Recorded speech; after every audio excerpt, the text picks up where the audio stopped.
ನಮಸ್ಕಾರ ವೀಕ್ಷಕರೇ, ಶಾಂತಾಸ್ ಕಿಚನ್ಗೆ ತಮಗೆಲ್ಲರಿಗೂ ಮತ್ತೊಮ್ಮೆ ಸ್ವಾಗತ.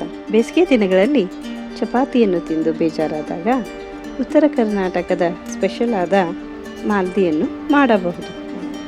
ಈ ಮಾಲ್ದಿಯನ್ನು ರುಚಿಯಾದ ಮಾವಿನ ರಸದೊಂದಿಗೆ ಸವಿಯದರೆ ಆಹಾ ಎಂಥ ರುಚಿ! ಬನ್ನಿ ಹಾಗಾದರೆ ಮಾಲ್ದಿ ಮಾಡಲು ಬೇಕಾಗಿರುವ ಸಾಮಗ್ರಿಗಳನ್ನು ನೋಡೋಣ. ಅರ್ಧ ಬೌಲ್ ಚಿರೋಟಿ ರವೆ, ಹಾಗೆ 1 ರಿಂದ 2 ಸ್ಪೂನ್ ಸೋಪು, 1 ಬೌಲ್ ಪುಡಿ ಮಾಡಿದ ಬೆಲ್ಲ, ಅರ್ಧ ಬೌಲ್ ಪುಟಾಣಿ ಕಾಳುಗಳು, ಅರ್ಧ ಬೌಲ್ ಕಡಲೆ ಹಿಟ್ಟು, 4 ರಿಂದ 5 ಏಲಕ್ಕಿ, ಅರ್ಧ ಬೌಲ್ ತುರಿದ ಒಣಕೊಬ್ಬರಿ, ಹಾಗೆ 1 ದೊಡ್ಡ ಬೌಲ್ ಗೋಧಿ ಹಿಟ್ಟು.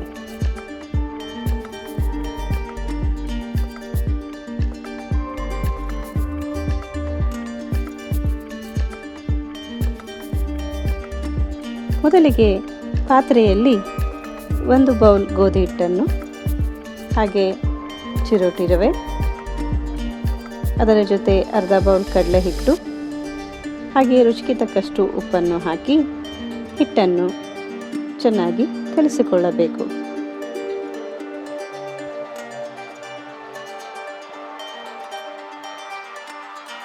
ಸ್ವಲ್ಪ ಸ್ವಲ್ಪ ನೀರನ್ನು ಹಾಕುತ್ತಾ ಹಿಟ್ಟನ್ನು ಗಟ್ಟಿಯಾಗಿ ಕಲಿಸಿಕೊಳ್ಳಬೇಕು. ಹಿಟ್ಟನ್ನು ಕಲಿಸಿದ ನಂತರ ಹಿಟ್ಟಿನ ದೊಡ್ಡ ದೊಡ್ಡ ಉಂಡೆಗಳನ್ನು ಮಾಡಿಟ್ಟುಕೊಳ್ಳಬೇಕು.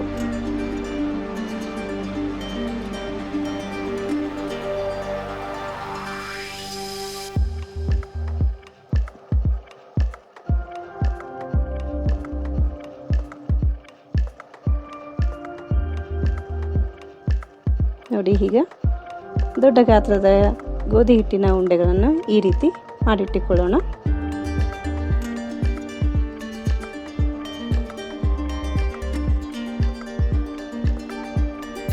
ಈಗ ಒಂದು ಹಿಟ್ಟಿನ ಉಂಡೆಯನ್ನು ತೆಗೆದುಕೊಂಡು ದಪ್ಪ ಚಪಾತಿಯನ್ನು ಲಟ್ಟಿಸಿಕೊಳ್ಳಬೇಕು. ಲಟ್ಟಿಸಿದ ಚಪಾತಿಯನ್ನು ಕಾದ ಹಂಚಿನ ಮೇಲೆ ಚೆನ್ನಾಗಿ ಬೇಯಿಸಿಕೊಳ್ಳಬೇಕು. ಹೀಗೆ ಎಲ್ಲ ಚಪಾತಿಗಳನ್ನು ಮಾಡಿ ಬೇಯಿಸಿಟ್ಟುಕೊಳ್ಳಬೇಕು. ನಂತರ ಬೇಯಿಸಿದ ಚಪಾತಿಯನ್ನು ಹೀಗೆ ಚಿಕ್ಕ ಚಿಕ್ಕ ಪೀಸಸ್ಗಳನ್ನಾಗಿ ಮಾಡಬೇಕು.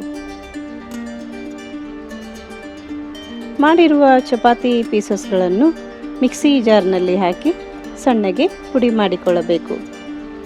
ಒಂದು ಪಾತ್ರೆಯಲ್ಲಿ ಪುಡಿ ಮಾಡಿದ ಚಪಾತಿಯನ್ನು ಹಾಕಿಕೊಳ್ಳಿ. ನಂತರ ಅದಕ್ಕೆ ಪುಡಿ ಮಾಡಿದ ಪುಟಾಣಿ ಕಾಳುಗಳು,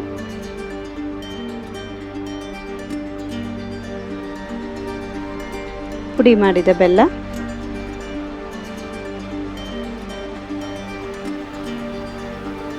ತುರಿದ ಒಣ ಕೊಬ್ಬರಿ,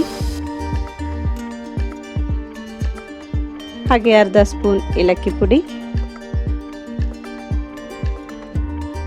ಹಾಗೆ ಅರ್ಧ ಸ್ಪೂನ್ ಸೋಪ್ ಪೌಡರ್ ಎಲ್ಲವನ್ನು ಹಾಕಿ ಚೆನ್ನಾಗಿ ಕಲಿಸಿಕೊಳ್ಳಬೇಕು.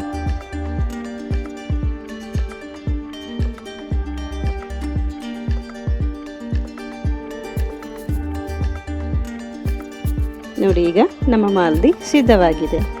ಸಿದ್ಧವಾದ ಮಾಲ್ದಿಯನ್ನು ರುಚಿಯಾದ ಮಾವಿನ ರಸದೊಂದಿಗೆ ಸವಿಯಿರಿ.